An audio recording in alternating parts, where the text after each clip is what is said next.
Hello there and welcome to World News live from Algiers on All 24 News. I'm Karim Zachary and here's what's making headlines tonight. In Algeria, President Abdelmajid Tebboune renews confidence in Prime Minister, announces a reshuffle and appoints H. Ngriha as Minister Delegate to Defense. New departments for community, African affairs, mines and renewable energy have been created, while the Ministry of Commerce expands and sports is separated from youth. Also in our news, 76 martyrs in just 24 hours from Zionist massacres in Gaza. Dozens killed in Kamal Udwan hospital bombing, and UNRWA confirms no alternative to its services in occupied Palestinian territories.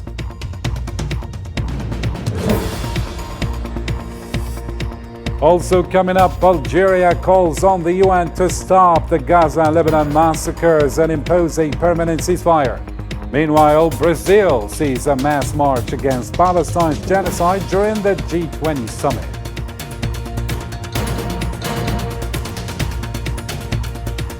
And 9 martyrs in Zionist missile and phosphorus bomb attacks on Nabatea, Lebanon. 6 paramedics martyred in occupation attack on health center. And more martyrs and wounded in raids on Tyre and bombing of downtown Beirut. These stories and more shortly.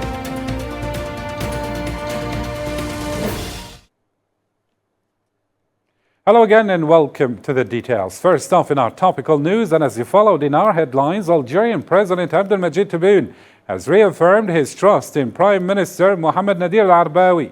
After the latter offered his resignation during a meeting at the presidency, Abdelmajid Tebboune instructed him to remain in office and continue his duties forming a new government.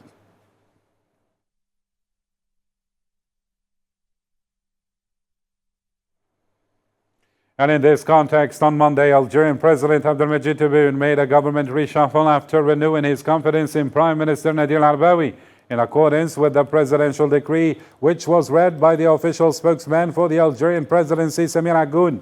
President Tebboune appoints H. Ngriha Minister Delegate to the Minister of National Defense, Chief of Staff of the Algerian National People's Army, and appointed Ahmed Attaf Minister of State and Minister of Foreign Affairs, with the creation of 2 offices of state. The first one is in charge of the Algerian community abroad, and the other one is in charge of African affairs.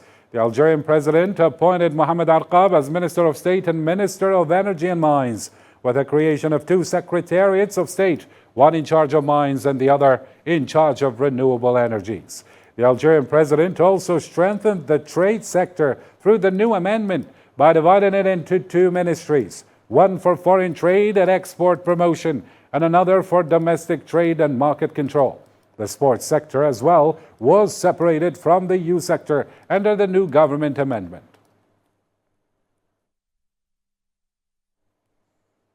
Algerian President Abdelmajid Tebboune met with U.S. Under Secretary of State for Civilian Security, Democracy and Human Rights, Isra Zaya, and Deputy Assistant Secretary of State for Near Eastern Affairs, Barbara Leaf. The meeting was attended by key officials, including Barlam Barlam, Director of the Algerian Presidency Office, Foreign Minister Ahmed Attaf, Presidential Advisors on NGOs and Human Rights, Hamid Lounassi, and Algerian Ambassador to Washington, Sabri Boukadoum. After her meeting with Algerian President Tebboune, U.S. Under Secretary of State Ezra Zaya praised Algeria's approach to illegal immigration, calling it safe, smooth, and humane. We are witnessing historic levels of the growing phenomenon of forced displacement. Accordingly, we welcome the Algerian leadership, which is working diligently to address the issue of irregular migration in a safe, smooth, and human manner. We are well aware that our bilateral partnerships are crucial for the stability, security, and prosperity of North Africa, the Sahel, and their neighboring regions. Our bilateral cooperation grows stronger as we agree on the importance of upholding human rights. And in a related matter, Algerian Foreign Minister Ahmed Attaf hosted U.S. Under Secretary of State Ezra Zaya and Deputy Assistant Secretary of State Barbara Leaf at the Foreign Ministry on Monday evening. The meeting was attended by Algeria's ambassador to Washington, Sabri Boukadoum, and other ministry officials. Algerian President Abdelmajid Tebboune highlighted Algeria's push to become a leading African hub for technology and innovation, driven by the country's dynamic startups. In a speech delivered by Minister of Vocational Training Yassine Walid at the opening of Global Entrepreneurship Week, Abdelmajid Tebboune emphasized Algeria's readiness to share its startup success with fellow African nations, fostering partnerships and enabling Algerian companies to expand internationally and export their products and services. إن أملنا يتسع ويقوى في تحويل قصص نجاح شبابنا إلى شركات اقتصادية بارزة. Our hope grows stronger as we aspire to transform the success stories of our youth into internationally renowned economic enterprises in the near future. This goal will be achieved by acquiring expertise, learning from successful experiences, and benefiting from training in the world's leading technology hubs, as well as by participating in major technological exhibitions in developed countries. This approach reflects our vision of the importance of initiative and courage as indispensable paths to enable our entrepreneurs to secure partnership and contracts abroad and to export their services and products. It is gratifying to reach this level today, marked by the organization of an African Startup Conference, the largest continental event of its kind. This conference has opened new horizons for African cooperation and contributed to strengthening economic and scientific partnership among the continent's youth. It has also reaffirmed Algeria's leadership in Africa and its readiness to share its expertise in startups with its African brothers and sisters. Algeria aspires to become an African hub for technology and innovation, driven by the dynamism of its startups. بفضل ديناميكية المؤسسات الناشئة. And on the same occasion, Algerian President Abdelmajid Tebboune announced the creation of over 10,000 companies recognized as startups. In a speech delivered by Minister of Vocational Training Yassine Walid at the opening of Global Entrepreneurship Week, Abdelmajid Tebboune highlighted the state's unprecedented support for entrepreneurship, including the establishment of Africa's first public fund for startups.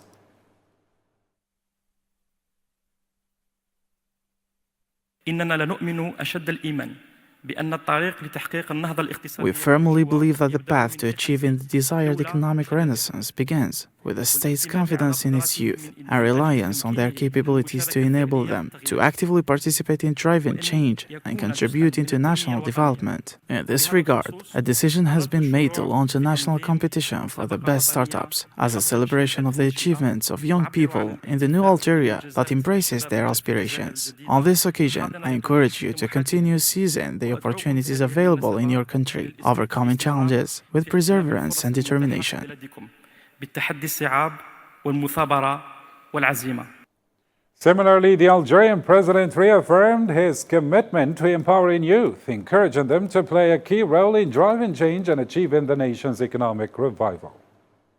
إن تنظيم الأسبوع العالمي للمقاولاتية بمشاركة أكثر من 1,000,000 شاب عبر كل أنحاء الوطن. The organization of Global Entrepreneurship Week, with participation of over 1 million young people across the country, is a testament to our youth's trust in the sincere and practical political will to support entrepreneurship and startups. This effort addresses new economic challenges that must be faced and overcome to achieve the transition to a knowledge-based economy.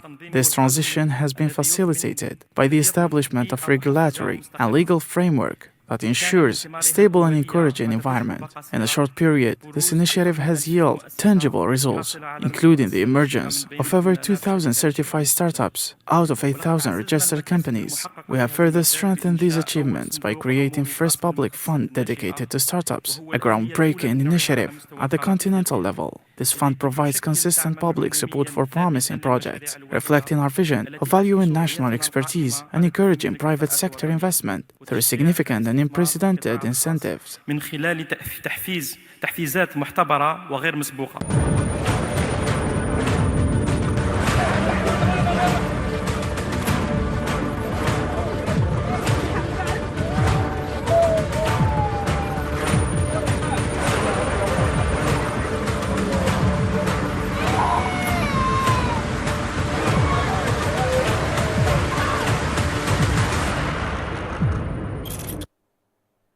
To the latest on the Palestinian file now, 17 Palestinians were killed and others injured on Monday when the Zionist occupation bought a house in the Beit Lahia project. northern Gaza Strip. According to the Palestinian news agency, the bombing targeted a house near Kamal Adwan Hospital and the Abu al-Jidyan roundabout. Local sources reported that residents were unable to reach the victims due to the danger in the area and the lack of ambulances and civil defense vehicles.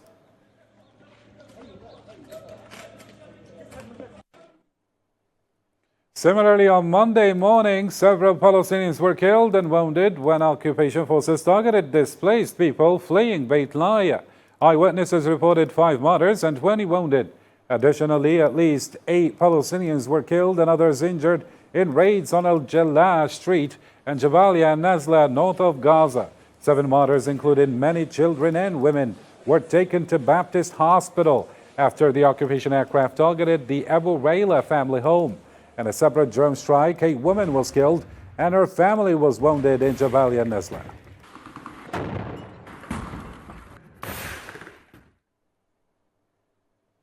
In Gaza, 9 Palestinians were martyred and others wounded in Zionist bombings of the Nusayrat camp and Zawaida. The civil defense recovered 5 bodies and several injuries after an attack near Nusayrat, while 4 martyrs were killed in a drone strike on a car in Zawaida. In Rafah, 5 Palestinians were killed and others injured in a bombing. The civil defense recovered 2 martyrs near Al-Firdaus School, 2 in Al-Janina, and 1 from Khirbat al-Adas. Still on Monday morning, 4 Palestinians, including 2 children, were killed and others injured in a Zionist airstrike on a tent housing displaced persons west of Khan Yunis, in the southern Gaza Strip, that is. Medical sources reported that rescue teams recovered the bodies of the martyrs and transferred the wounded to the hospital.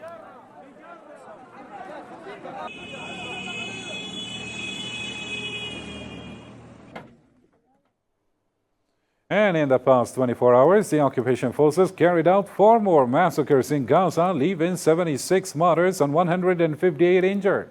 According to the Palestinian Ministry of Health, the total death toll since the aggression began on October 7, 2023, has now reached 43,922, with 13,898 wounded. Many victims are still missing or trapped under rubble and scattered around in streets.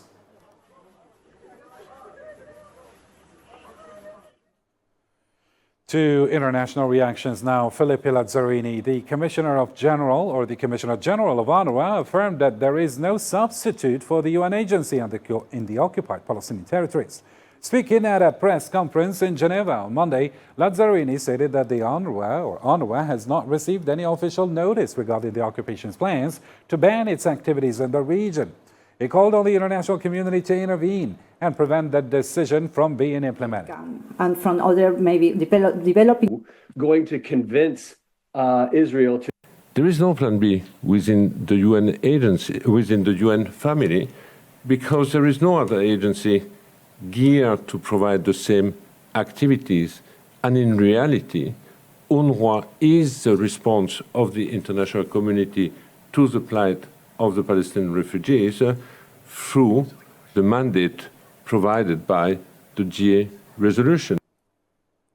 Still with reactions, but this time Algeria's permanent representative to the United Nations in New York, Ammar Benjama, called on Monday to stop the massacre of the Palestinian people in Gaza.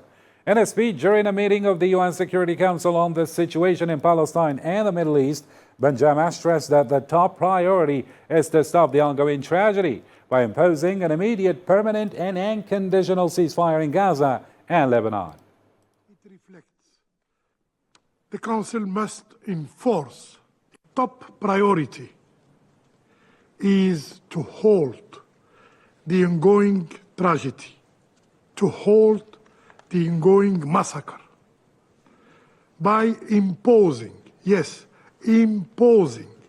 an immediate, permanent and unconditional ceasefire in Gaza and Lebanon.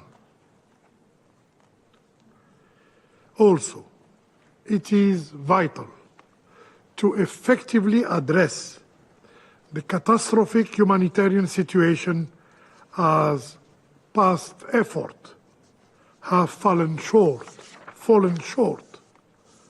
Yes, the humanitarian operations are currently hindered by the lack of political will on the part of the Israeli occupier, which continue to weaponize starvation, as documented in UN reports.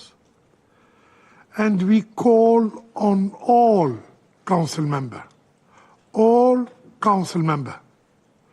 to adopt the draft resolution submitted by the elected member of this council without delay to achieve our common goal of an immediate ceasefire. And on the same occasion, Algeria's permanent representative to the United Nations urged the Security Council to take full responsibility and act decisively. He emphasized that the cost of silence and inaction is steep, with Palestinians and Lebanese paying the ultimate price with their lives. Let's take a listen. Our Security Council bears the primary responsibility for the maintenance of international peace and security. Yet, the impact of its numerous decisions and resolutions has been undermined by the intransigence, by the deafness of the Israeli occupying power. The Council must take the following steps. First, the top priority is to halt the ongoing tragedy, to halt the ongoing massacre by imposing an immediate, permanent and unconditional ceasefire in Gaza and Lebanon. And on this same occasion, Ammar Ben Jama also held the Zionist entity responsible for the ongoing conflicts in the Middle East, urging the Security Council to uphold the established standards for resolving the Palestinian issue. He called for Palestine to be granted full membership in the United Nations. The Security Council must safeguard the agreed parameters for resolving the Palestinian question by ensuring Palestine's full membership in the United Nations, admitting Palestine as a full member state to the UN, reinforce international law. And finally, in this file, over 60,000 Palestinians in Brazil are suffering as they witness the ongoing genocide in Palestine, with their hearts shattered by the killing and forced displacement of family members in Gaza. For the Hassan Abu Jamal family in Copacabana, Rio de Janeiro, the pain of being displaced from Gaza more than 6 decades ago has deepened amidst the current Zionist massacres. The story is narrated by Zahra Farjani. Hassan Abu Jamal, a 60-year-old resident of Gaza, sits with his family, watching the grim news unfold. Scenes of destruction and heartbreak flash on the screen as they follow the ongoing genocide and forced displacement of Palestinians by the Zionist occupation in Gaza. In the background, the sound of a woman crying underscores emotional weight of the moment. Thousands of miles away in Copacabana, Rio de Janeiro, the Abu Hani family finds these images all too familiar. Living in Brazil, they are reminded of the Nakba in the 1940s, a painful chapter in the Palestinian history that saw mass displacement and loss. For them, the echoes of that tragedy feels painfully close as they watch the current crisis unfold. We have not seen wars like this. It is a complete extermination of the Palestinian people in Gaza and an emptying of the strip of its inhabitants. However, the resilience of the people living in Gaza, who refuse to migrate again, is steadfast. They do not want to repeat the 1948 migration, for which we paid a heavy price, living on the streets again, displaced in the seas and in cities around the world. The people are dying, but they are not leaving. الناس بتموت وما بتغادر. الصورة واقفة هي From the Western Hemisphere, Muhammad and her husband Hassan maintain daily contact with their relatives in northern and southern Gaza. Their days are filled with anxiety, their prayer constant, as they hope for the safety of loved ones enduring over a year of relentless aggression. The news from Gaza is extremely distressing every day. Each day is worse than the one before. The massacres we have witnessed in Gaza and the displacement, especially today, when they displaced all the people living in the north, Beit Lahiya, Beit Hanun, Jabalia, they threw them into the south without shelter, without tents, leaving them in the streets. The massacres we are witnessing are unlike anything we saw even in World War II. Even in exile, the Abu Hani's family's connection to Palestine remains unshakable. Algeria, a steadfast supporter of Palestinian rights, occupies a special place in their hearts. Its advocacy on global platforms for freedom and unity inspires Palestinians in Brazil, a sentiment Abu Hani's son often shares in conversations. الجزائر وفلسطين جزءا لا يتجزأ. Algeria and Palestine are inseparable. A Palestinian considers Algeria his own country. Algeria's stance is now unique among the Arab nations and globally, in the United Nations, the Security Council, and international forums, as it firmly and fully supports the Palestinians, especially in Gaza. As you know, Algeria's position in the Security Council and the United Nations demonstrate how it resists and fights for the people living in Gaza and Palestine. Algeria is our country, and its Arab identity is our Arab identity. For the family, distance is merely physical. Their hearts remain firmly rooted in Palestine, counting the days until the aggression ends and the dream of return becomes reality.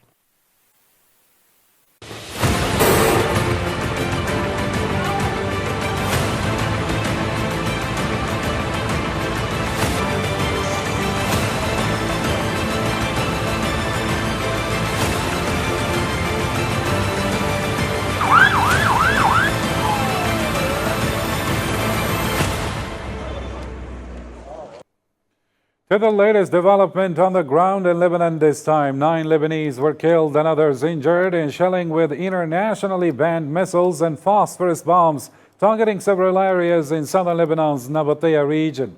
The Lebanese news agency reported that 4 people were killed in Nabatea, 2 in Kfar Malki, and 3 each in Nabatea, Al-Fawqa, Aynata, Barashi, and Bint Jbail.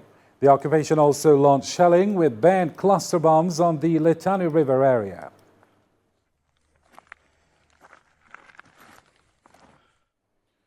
Similarly, 6 Lebanese paramedics were martyred in an Israeli occupation raid on a health center in Nabatea, southern Lebanon. The Lebanese news agency reported that the raid targeted a center run by the Islamic Health Authority in the Arab Salim area. The occupation aircraft launched a series of intense raids, the heaviest since the start of the aggression, causing widespread destruction, including the collapse of several buildings and a commercial center in the city.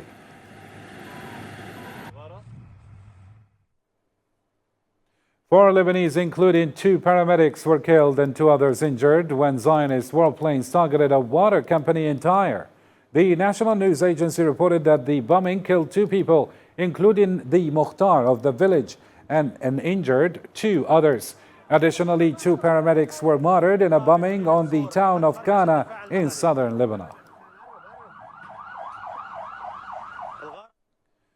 And finally, in this file, 6 Lebanese were killed and dozens injured in 2 Zionist airstrikes on central Beirut.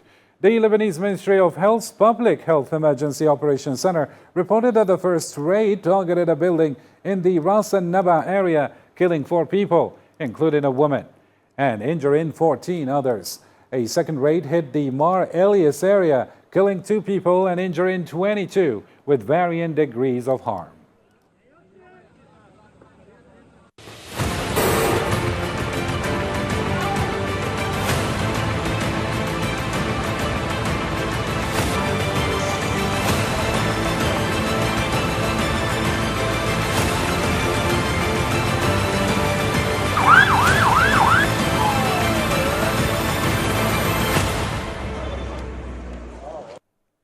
And And in our other topical international news, the G20 summit in Rio de Janeiro, Brazil, kicked off on Monday amid divisions over the Palestinian genocide, aggression against Lebanon, and the Ukraine conflict.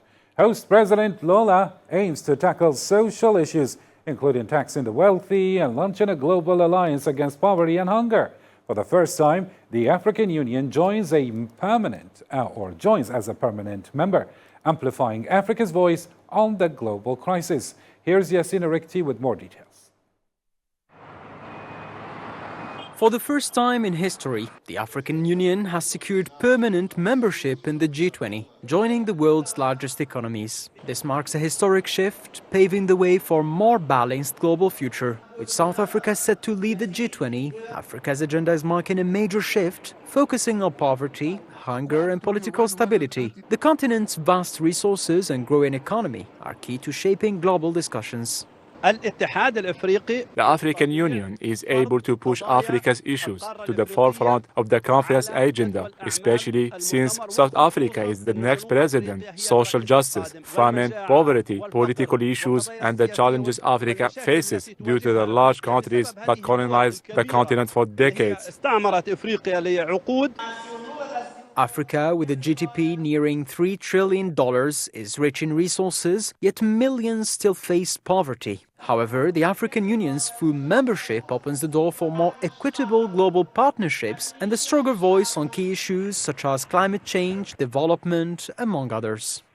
The matter is now in the hands of those present here and the hands of those around this crucial table, which cannot be avoided, to put an end to this plague that shames humanity. For this reason, we have set a central goal of Brazil's G20 presidency, the launch of a global alliance against hunger and poverty. This will be our greatest legacy. The alliance was born at the G20, but its destiny is global, and perhaps this summit is distinguished by the courage to act. Therefore, I officially announce the launch of the Global Alliance to combat hunger and poverty. Africa is also poised to influence global discussions on climate change, development and sovereignty. Despite its vast resources and growing economy, Africa still faces significant challenges, but this new membership offers more opportunities ahead. According to political experts, this inclusion is more than just a symbolic victory. It constitutes a gate that enables Africa to redefine its role on the world stage, driving global discussions, securing sustainable development, and unlocking its full potential for generations to come. The Spanish Congress of Deputies recently discussed the European Court of Justice's ruling in favor of Western Sahara, highlighting its impact on the local economy. Under the theme, Without Plunder and Without Occupation, activists, farmers and politicians analyzed the ruling and Spain's potential actions to enforce it. The Polisario representative also outlined steps against Spanish companies operating in Western Sahara without Sahrawi authorization and discussed possible settlements with affected Spanish unions. Muchísimas gracias, Tej. Muchísimas gracias a todos. De casación, que es el que se acaba de cerrar el 20. During the International Solidarity Festival in Every Sound, French activists and local officials voiced support for the Sahrawi people's right to self-determination and independence. The event, led by the city's deputy mayor, Nathalie Lorque, included political figures, the Polisario Front's representative in France, and members of both the Sahrawi and Palestinian communities who joined in solidarity with the Sahrawi cause. The successful municipal elections in Libya are seen as a significant step toward enhancing stability and demonstrate the Libyan people's readiness to build a state or stable state and establish institutions that meet their aspirations through referendums and elections. The United Nations praised the broad popular participation in the elections and reiterated its commitment to supporting the electoral process to ensure the results reflect the will of the Libyan people, as stated in a mission released on Monday.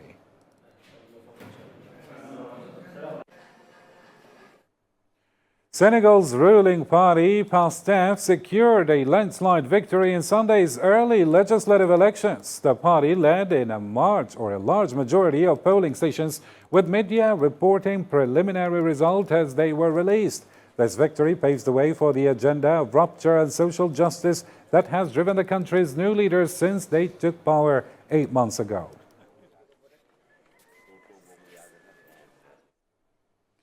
To the latest developments in the file of Sudan, the Sudanese army reported the killing of 150 members of the Rapid Support Forces in a battle in El Fasher, the capital of North Darfur State. The 6th Infantry Division of the Sudanese Army or Armed Forces stated that its forces had been engaged in an ongoing battle southeast of El Fasher for hours, with significant progress being made. That statement follows an appeal by the United Nations. The UN Security Council failed to adopt a draft resolution proposed by the UK and Sierra Leone to halt hostilities and protect civilians in Sudan. While 14 members voted in favor, Russia vetoed the resolution, which called for an immediate ceasefire, civilian protection, and unhindered humanitarian aid access. Algeria's permanent representative to the UN, Ammar Benjama, urged the international community to condemn all forms of foreign interference in Sudan's internal affairs. Speaking at a Security Council session on Sudan and South Sudan, he emphasized the importance of distinguishing between the internationally recognized Sudanese government and the Rapid Support Forces. By all member states. Madam President, we also reiterate our call for the strong and public condemnation of foreign interferences in Sudan and the full respect of the established sanction regime and the arms embargo by all member states. Algeria will continue to lend its support to the effort deployed by the Secretary General and his personal envoy to bring all the Sudanese parties to the negotiation table. And finally, in our news, the ongoing conflict in Sudan has claimed tens of thousands of lives and displaced over 11 million people, with 3.1 million seeking refuge abroad. Civilians bear the brunt of the crisis, as around 26 million people face severe food insecurity, pushing the country toward a potential famine. More on this story with Salma Nasib now. Thousands of people fled the Sudanese island of Tuti earlier this year amid a siege by the Rapid Support Forces seeking refuge in makeshift shelter camps. For months, these Sudanese residents survived in dire conditions, enduring a severe shortage of food, clean water, and medical supplies, while also facing the constant threat of disease outbreaks, including malaria and dengue fever. Mohammed Awad and his family fled Tuti Island to a shelter in Omdurman. With aid efforts struggling, many families lack essentials as the conflict blocks roads and overwhelms resources. There is no sleep, no safety. Even if you want to cook at home, you don't have the money to cover the costs of food. We used to depend on charity kitchens, but they closed. We had nothing to eat. The island in the middle of the Nile has become a microcosm of the devastation caused by the war that began in April 2023. It is now one of the 14 regions in Sudan facing the threat of famine, according to experts. Due to a lack of funding, supplies, and rising prices, many charitable kitchens in Tuti and across the capital Khartoum have been forced to shut down. Sometimes the families eat one meal per day. That's why conditions of children here have deteriorated. Their health as well. Their health is getting worse. The first thing we do for a child who is coming here for vaccination is to aid them as nutrition guides. We check them and ask the mother about what they eat. Sarah Siraj, a mother who fled the island with her 2 children, was unable to treat them for dengue, a mosquito-borne disease that has devastated the island. Lately, dengue fever was widespread in Tuti. The epidemic was very widespread in the hundreds of sick people. We used to have 6 to 7 funerals each day. All are old people. Food was bad. There was no food nor medicine. This vast African country, torn apart for over a year by a major humanitarian crisis, is facing an unprecedented catastrophe. Thousands of lives are at risk from famine and disease, compounded by one of the worst displacement crises in the world. The end of our program. Thank you for watching and take care.